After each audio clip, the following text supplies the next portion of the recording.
Now we're going to get Rod's hip to waist ratio. This is a health screen ratio that helps us identify potential disease. What we want is for Rod's waist, to the most narrow point of his body, to be less than his hips, which is the widest part of his body.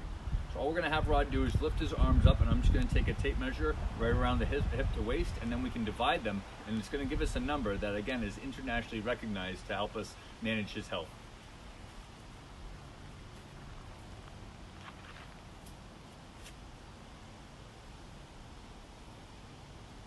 You can see where I'm taking this. I definitely want to take it on the side of his hip to make sure there's no conflicts.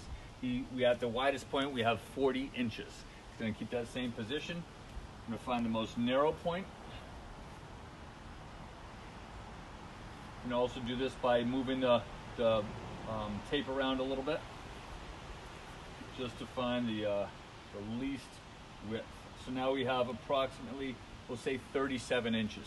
So Rod's waist, the most narrow part in his body, is 3 inches less width than his hips. That puts him in a fantastic position for the rest of his life to try to avoid disease. If we have too much fat, if we have too much mass especially in the visceral area around the abs and the lower abdominal complex, that can really be a high risk factor. And a lot of data that shows these clients are at a very high risk of getting diseased. So great job to Rod.